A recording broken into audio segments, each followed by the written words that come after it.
اليوم حنجرب الفطور اليمني. يعني نشغل فيها قبل الافطار سواء في هولندا او لا في اليمن. هذا القارئ دائما وابدا. أيوة. قبل الفطور هنا او في اليمن دائما نشغله. هذا اي شو؟ هذا قرم ذمود. يعني الاكلات هذه هي عده انواع. هذا القرم الذمود وفي الجحين. هي انواع كثيره. يعني انواع كثيره. ايوه. هذه مرق لحم صح؟ ايوه. ما شاء الله تسلم. هذا الشفوت الملوخيه. هذه بنت الصحن زلطه. السلتة اليمنية. اللحمة المندي مع الرز. عندك البيتزا.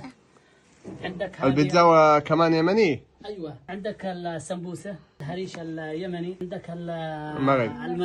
ما شاء الله تبارك الله. والله العظيم كثير. سفرة كاملة متكاملة. بسم الله. هذا الشفوت الذي هو اللحوح اليمني. ما شاء الله لذيذ بس حار. هذه وجبة أساسية. يعني في البداية لازم انك تاكل التمر والماء او الليمون. بعد هذا رجع على الفتة هذه. هذه وجبة يعني بالنسبة لليمنيين ما بتعد من أي سفرة. الأكل باليد صح تقول باليد ولا بالملعقة. هو يجيب المرق ويجيب العسل مليانة مرق. والله العظيم لذيذة. هذا شيء أساسي في السفرة اليمنية. طبعا هذا السمبوسة. هذه الحلبة اليمنية. في فرق بين الحلبة والسلتة؟ أيوة في فرق. يعني السلتة تكون لحم صافي، أما هذه تكون مع البامية مع البطاط مع اللحم مع السلتة. ما شاء الله تبارك الله.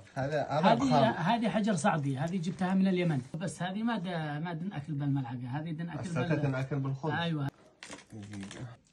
رب الدين لذيذة. اوف الطعم.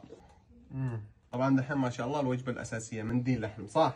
هذا المندي ايش اصله؟ هذا المندي هذا اصله عمراني. الناس يقولون انه سعودي. لا ما هو سعودي. اصلي يمني ولكن في الاساس هو عمراني. لا من حضرموت ولا شيء. في نوع ثاني الزربيان. لكن هذا الزربيان هو ضالعي. من الضالع. من الضالع نعم. العسير من عمران. ما يمكن تبقى الرجال. اخويا هذا دحين نجربها على المندي. نعم تستخدم على المندي او على او مع الخبز. مع الخبز. ولا هذا على الطريقة العمرانية. والله العظيم لذيذة.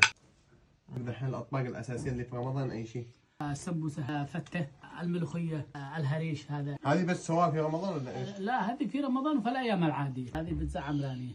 مش من نيويورك ولا لا شيء؟ لا هذه صناعة عمرانية. والله العظيم لذيذة. جزاك الله خيرك وزاد الله عليك وبارك فيك. واهلا وسهلا فيكم شرفتمونا. أنا صراحة فللتك فلا تقول باقي حاجة ثانية. لا يا أخ على باقي الحلا هذا.